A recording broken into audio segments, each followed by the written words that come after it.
Hello, hello. I'm Melissa. And I'm Donna. We're here sharing what we've learned as women, entrepreneurs, and moms. All while rocking our curves with confidence. It's a behind-the-scenes look at our lives and businesses. And a chance to tell our younger selves, go do the things that scare you. So this or that edition, teen and adult kid. Okay. Whether they're rolling their eyes in your kitchen or living on their own but still using your Netflix, we're all just trying to survive.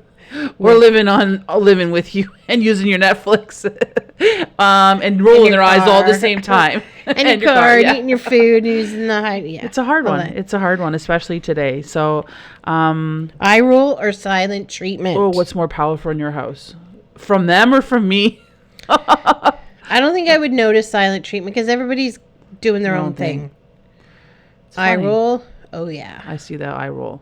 But it's funny. And then you chase them. Yeah. Did you just roll your eyes at me? But I roll a lot too. I'm like, Lucas like, Mom, what's that look for? But Lucas is good. Yeah. But Lucas is good. I just talked about this with him yesterday. It's funny because we were talking about like Nathan. Like, so Nathan and I will like have a quick argument. And he's like, but you're fine right after. But that's just Nathan and I. Lucas is so stubborn. And he's just like, looks you in the eye, doesn't say anything. And you just want to punch him. And you're like, say something. And he's like, and you're going and I keep going. And am I going to say anything? And I'm like, fuck, I want to hit you. Like, I just like, why are you not giving me feedback? Nathan gives me the feedback, and then I'm done and over with it. Just give me something. So, I'm both. I do give the silent treatment, and I've done that a couple times with Lucas. I've given it back to him, and I feel it. I'm like, taste your own medicine. See, well, Bailey lives on her own. Carter lives, but again, like they're in and out, yeah. Right? So, I would say probably if I don't remember the last time I fought with him because it's a different stage that we're at, kids are right? a little bit older. But if I'm unhappy with something, I'll probably send a text like, Mama not happy, or... Do you send one text? If they get a They know. I like rage texts. I'm like that person. Oh. I'm like bad. Like bad. Like and then if I'm really all mad... caps. Yeah, if I'm really mad, I include Paul in that chat. And then it's just like... Paul's like, I'm reading the first one and you're like on text 50. I'm like, get my point across. It's hard, right? Can you transfer me some money or can you pick me up? Can you transfer me money, but it's more like, because I share the car with Lucas. It's more like for gas, right? And I'm like, I feel bad sometimes, like if he's going to like hockey and that's kind of like earlier this week when you got the car and it was empty. How was that? How'd that go?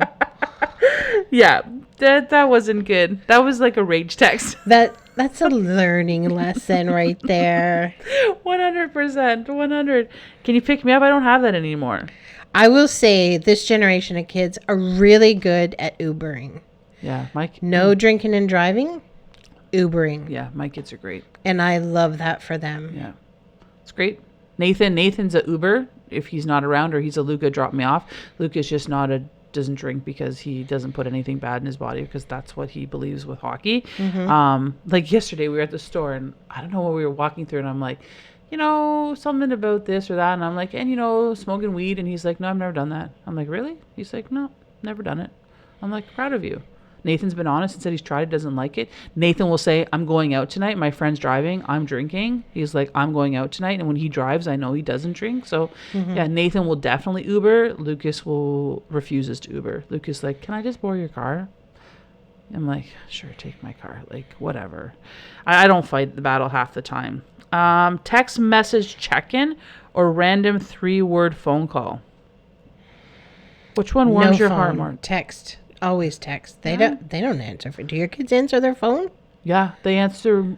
Yeah, they answer every single time I call. My kids are not phone talkers. They'll FaceTime but they're busy, before right? Yeah, but text. We communicate a lot through text. I do too. And when they were teenagers, my rule was we didn't have curfew, but when they came home, they had to text that they were home. Smart. so that I knew. I have and if Find My I woke iPhone. up to pee, I would get my text, and I knew they were home. I have Find My iPhone on my phone. I'm bad. Oh, that was not allowed. Really? That was, yeah. They paid for their own iPhones. Oh, see? Yeah. And you know what? I say this, I use it and they've used it. Yeah. So it'd be like, Mom, you said you were going here. Why are you here? Is everything okay? Like, I've gotten this and I'm like, yeah. And I'm like, why are you questioning me? He's like, well, you told me you were going here. I just want to make sure you're okay. I was like, okay. Very, very sweet. There's only one child I would have worried about with that one. And it's probably better I didn't know where he was. Yeah, very different, right? It's even like now, like in daycares. Like you would drop, like, I don't know. If you had a daycare, like my kids went to Montessori school, I dropped them off and they went. Now daycares have cameras in them. Do they? Yeah.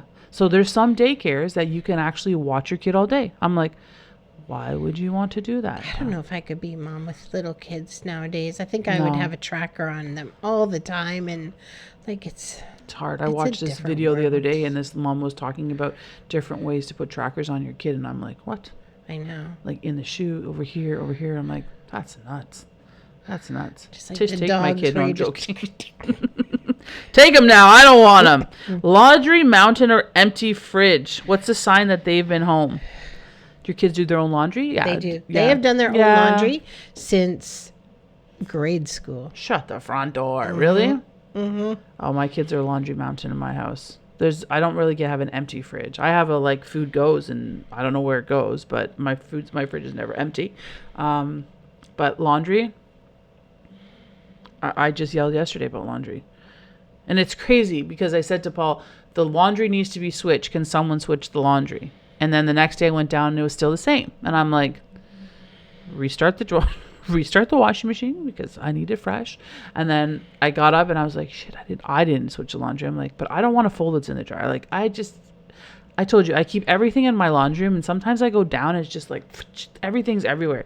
And I just lost my shit. I'm like, listen, I go down there and I wash and fold the laundry multiple times a week. I'm like, just have some respect and put the whites in the whites, the darks in the darks, and don't make a freaking mess with the shit that I've already folded because I don't want to fold it again. Here's a genius idea that just came to me as we're talking. Why don't we just keep our clothes, all of our clothes, in the laundry room? I do. And like with closets and stuff. I do. That's what I do. Everything is down there. Everything is in my laundry room. Which is genius. Like, why bring it up and then bring it down and bring it up and bring it down? Like, and that's why I did it. And I said, if you want your clothes in your room, you bring them to your room. I said, if I'm down there cleaning them, folding them, washing them, whatever I'm doing, and I have like a Lucas bin, a Nathan bin, a Paul bin, I have a towel bin, like they're all down there. And the boys it's different because the boys have the downstairs bathroom and it's like, here's the laundry room and then they go to the bathroom. So they just grab their clothes and go. It's easier than bringing it upstairs. Yeah. I do bring up Paul and I's clothes because we have the upstairs bathroom, right? Morning, but you want them there. No, yeah. I've done that for a long time because I didn't like, there's things that I grew up with that I don't want to fight with my kids about. And the biggest one was like folding the laundry and putting it away. I could never put it away the neatest. And I'm like, I don't want to have that argument. Mm-hmm. It's done. It's clean. And crazy enough, Lucas actually has recently started doing his laundry. And I said to him, he's like, Mom, I don't have underwear. And I'm like, where are they? And he's like, well, they're downstairs. And I'm like, what's in front of it? And he's like, the washing machine. I'm like, do you know how to use the washing machine? She's like, yeah. And I'm like, well, then you could put them in and wash them. You don't need permission. And he's been doing like his own laundry the last little bit. Nathan, well, that's a different story. Nathan lives in different worlds. Skills. Oh my gosh. This probably really grounded them or guilt tripped them. I've always guilt tripped. I've never really grounded my kids. I'm not a follow through kind of parent. Carter was grounded, but that was early on. We were early on grounding. Do you like stick to it? Like, are you good at really? Yeah. Oh, I can never. But that's my mom. Funniest was he got his phone taken away from him in grade 8. The summer after grade 8. That was when. I'm sure it was like end of the world. It was. Right. It really was. Yeah. But then he figured out how to use my iPad to text his friends. Good for him. I know, right? Like, look at the creativity that kid came up with because he was grounded. I could never take the phone away from my kids because everything comes for work now on it. Well, I get work emails and I get texts from my boss and I get this and that. And I'm like, I was totally, I guilt tripped my kids. I'm not I I don't know. I think that comes from my mom. Like, I just talked to my parents about this the other day. I was like, you used to yell at me so much that I just became tone deaf. I'm like, when my dad yelled, it was like, okay, I better listen because something's going down here. I did something really wrong. So I feel like I've brought that into my parenting, but I feel bad taking away things. I don't know why. I like, just, what do I take away now? They're 20 and 22. Well, like, yeah, right. Like it's like so different, right? Early teens. Yeah. When the kids were little, our punishment was they had to sit on the stairs. Yes, my kids had a chair. They had to, and if they were both there, they had to like sit 3 stairs apart. Did you ever put your kids like in their bedroom? Bailey, she was the one that ended up in her room, but she would like figure out how to use a chair to get out, and it's hard, right? Like, she was a little adventurer. I feel like that's your safe space, right? That's like my dogs. I feel bad if I put them in their crate. I don't put my dogs in their crate. They like go when shit's going sideways. Like, they just go. They're like, I'm out of here. This lady's crazy, right?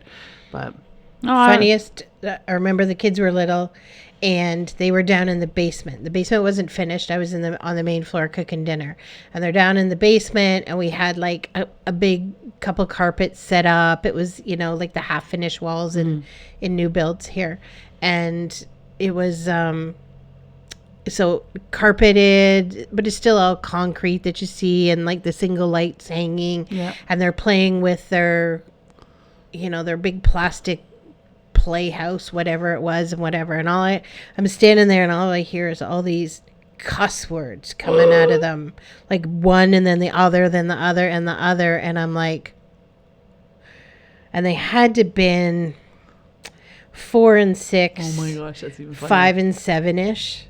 So I come stomping down the stairs. What do I hear you two say? And they're like deer in the headlights, like.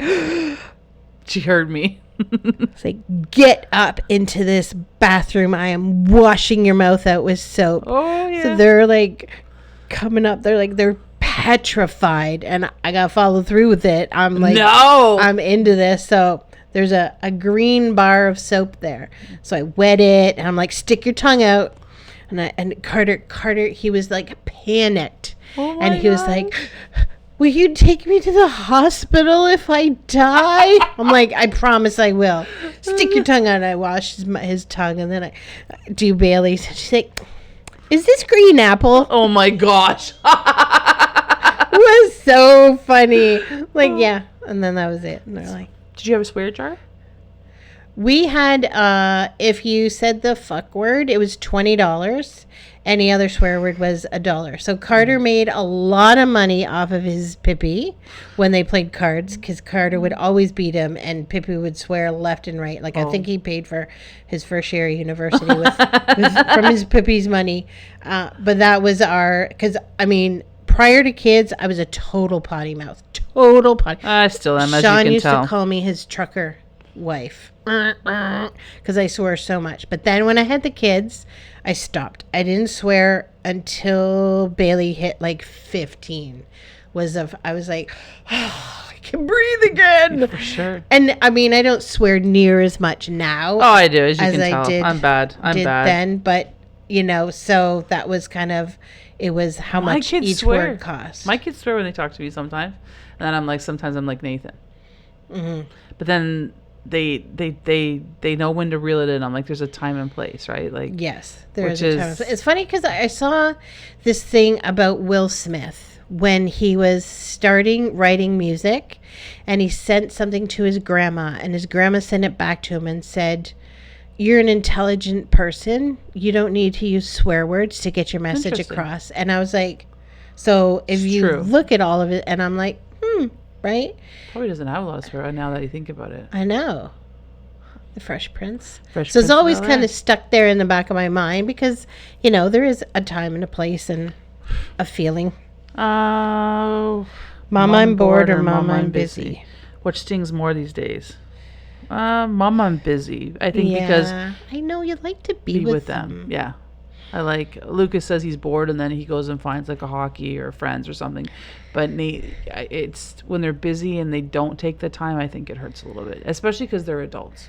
I love hanging out with them. They're so cool. I'm really excited about this weekend because we haven't really had like a full like a Thanksgiving weekend together. There's always been other people sitting on the couch watching football on Sundays. Nathan does every night. He comes home from work and he always takes time to sit and talk to us about work, and I'm like, it's nice. Dinners, like I love that we. I mean, do you have dinner together? We do a lot of time. We do. When everybody came home for COVID, that was kind of the. Yeah, COVID was nice for that stuff, like, to be honest. That was so good. And then I was like, okay, I know everybody goes in different directions, but like one night a week, at least and so we all sit around the dinner table and have. I feel sad about it sometimes, but then I have to realize where they each are. Like Nathan finishes work at 4. Lucas is out for hockey, but 2:00 doesn't come home till 9, so it's really hard. But over the last little bit, we've been making an effort to either go out to dinner or have dinner together, and those times are just like I eat them up because it's so nice. It is, right? And those are great bonding, memory maker, connection points. It's nice because you can actually like not that you can't when they're younger, but you can converse with them and you can relate a little bit more, and it's a great time. We love it. It is. I love it. Driving lessons or dating advice. Which one aged you faster? Dating advice. Both the kids did driving school, so I said take the pressure off. I love that. And my dad actually took my boys to teach them how to drive. So like when they needed practice, they'd go with my dad, and I thought that was awesome. Mm-hmm. Dating, I don't know. We'll just leave it at that. I don't think I gave dating advice. I don't give advice. They ask for it, and it's like I don't know. I think I get too emotional about it because I can feel their feelings. It's hard when they have a nice partner and then you're like, oh, I really like this person, then it doesn't work out and you're like, I'm heartbroken. Yeah. I know it's not my partner, but and then someone else comes in or they make a change, and like I don't know. It's a hard fine line for me. There was one that came in. She didn't impress me much. We're sitting there, first time we meet her, we're sitting there having dinner. And Carter is heading back to Western. Oh. And she gets up from the table, opens the fridge door, and says, oh, is this the goulash that Carter talks about all the time? Can I take some with me? Excuse me, do we have manners? Your face. Who would do that? I don't know. All the people that my boys have been with have been very good. They've been very, very nice and polite and kind. It's just like the relationship. I don't want to be involved in that relationship. So recently I've set boundaries. It's hard, yeah. I have to realize. Because they're figuring themselves out too, right? Like Carter had some great relationships. Like I love some of the girls that he went out with. And then some of them were like. No, thank you. No, thank you. Yeah.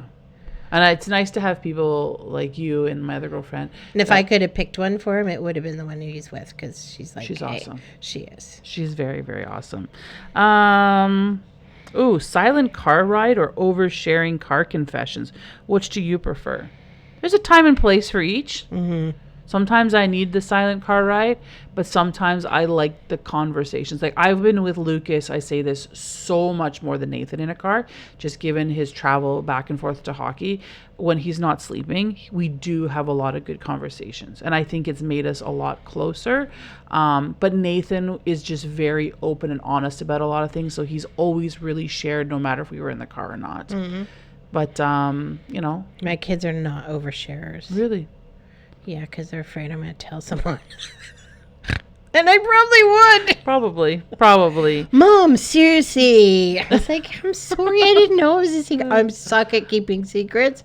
I just don't remember. Yeah, but it's hard, right? Like sometimes you don't know. Like sometimes they tell you. Well, I don't know. I think my kids tell me a lot of stuff. But that's a policy we've had in our house. You need to be open and honest with me. Funniest story about trying to keep a secret. My girlfriend was getting married, and so her sister, her sister was the bridesmaid. So we were in our 20s, and her sister lived with us. So she lived in the house that we owned, and she smoked. Her sister, who's my friend, didn't know she smoked. I'm not going to say names. I'm not going to say names because I don't want to get anyone in trouble. So she said to me, don't tell her. She doesn't know I smoke. And I'm like, Oh, the pressure. Yeah. And so we're all together. We're sitting on the bed. I can't even remember where that is, but we're all sitting there. And she was like biting her nails. And we're getting ready for the wedding. I'm like, stop biting your nails. It's going to look horrible. She's like, I'm so nervous. I'm like, you smoke. Why do you need to bite your nails? And my friend looked at her. She goes, you smoke? And I'm like, oh, shit. I shouldn't have said that. Yeah, but that's like honest thing. That's right? So honest. And it's like, you know when you say it and you just want to pull it back and put it back in your mouth. Yeah. So secret was out there. Okay, this one is probably the last one. They borrow your car, they borrow your clothes. Well, my boys haven't borrowed my clothes that I know of, but if they do, well, good for you. I could care less what you want to wear. Borrow the car every single day. My kid borrows a car every day, and that's because he's saving for a car. So, yeah, doesn't bother me. Yeah, they never really. They're very respectful. Not that I know of. You do what they want, but I don't know, Yeah. It is what it is. I try to be as flexible with the car as I can because I understand that he's saving for a car. There's an opportunity for him to be working close to our arena, and I told him, just make sure you tell me and you limit your time to 2 days a week so I know I won't have a car for that day, or that I can arrange for another vehicle for those days. And he's really respectful of that. They're always been, can I borrow the car? Yes. Put gas in the car? It's yes. a struggle juggling. Bailey's had her own truck. She she drove grandma's car for a long time. That's awesome. It was a Lancer, Dodge Lancer. So she had bought that from my mom, and she drove that for a long time. And then she was saving. She wanted a Toyota truck. She wanted the Tacoma. So she looked and looked and looked. It was close to a year that she spent looking, and then she found it. And with that, she's been on her own in a car. Carter, he had a car. 16. He may even been 15 when he first bought it. It was this old BMW. Oh, I remember it. Oh my gosh, that's hilarious. Manual. Yeah. He loved that car. That's great. It always needed repair, and it was a big money pit. But he loved that car. Well, Nathan just got rid of his BMW, and I thought that was a very big decision. He had beautiful, fast BMW, gorgeous car, and he said he's going to go buy something else, and he went all by himself, did the finance and everything, got himself a brand new Explorer ST line, and he's like, Mom, he goes, this is a 2018 BMW. He says it's just going to start needing money, and he goes, I don't have that money. He negotiated 5-year warranty repair. That's part of the journey, right? Understanding that. Carter, since he went to school, he hasn't had a car, and he works at home, so he doesn't need one. Yeah. So he doesn't have that expense. Good for them. So he'll borrow ours when he needs. So it's like Lucas. Lucas is saving, and I said to him, I want to give him the time to save enough money where he can buy a car without a payment, or put money down that's going to give him the least payment, because his job is so come and go with being a goalie coach and working the job he does. It's not a guaranteed income. So I said to him, I don't want you to have a payment, to understand that, get in your car, no payment. All you have to do is pay for gas. It's better than a payment. So, because they're money pits, right? There's gas. There's. He keeps saying he wants a BMW. There's repair. Oh. And Nathan's like, didn't you learn from my mistake? Keep it real. Keep it real. Start. Crawl, walk, run. I think you will. I said, Lucas, any car you buy, you will be so proud of. Trust me. When you go and you give all your money to that, and you're like, well, I did that myself. And it's funny how much identity we put into our car. I know. I won't give my car up. He says, why won't you give it up? He goes, you should get a new car. And I'm like, because my car's paid for? I remember the day Sean came home and said, I'm not going to get a new car. And I'm like, I was in full on panic mode. I'm like, hard. What? What? You're a grown up. You're an adult. What do you mean you're not going to have a car? Because I work from home. What do I need a car for? I was like, because you're not borrowing my car all the time. You're grown up. Get your own wheels. Yeah. And he's like, no. I how many times do I use the car? And this was before COVID. So I'm like, right? But I was so angry. I was I can't see that. Unapologetic. I'm like, do not take my freedom away. That was where my head was at. No. You're going to say to me, oh, I need the car this day. I'm going to say no. Yeah. Right? No. You gave up your car. You can ride the bike. Good for him, There's though, the man. bus. He did. So he was, I didn't make him do that. But then he would use Bailey's car, the little Lancer. Bailey said to him one day, Dad, don't you think you should get a car of your own instead of using everybody else's? I'm like, I didn't say it. Someone else said it, right? Someone else in the family said it. Well, good for him. So then we got the second car, but it was under my name too. So then I was like, which one should would you like to borrow one of my cars? So good. It was so funny. He's like, really? Really? I'm like, I'm just joking, but yeah, really. Yeah, because they're both in my name. Thank you. It's awesome. Well, that was fun. Thank you for joining us today at the Nucking Futz podcast. If you like this podcast, please share by liking and subscribing. Feel free to leave any comments and reach us at hello@thenuckingfutz.com. Just a reminder, this podcast is for entertainment purposes only. If you are struggling, know that you are not alone. Please reach out for professional help. You can join our newsletter at thenuckingfutz.com to follow our journey. Looking for Donna at work? You can find her great leggings and leisure wear as well at She's Got Legs. Looking for me, Melissa Hall? You can reach me at Brag About It Jewelry or I am Melissa Hall for real estate.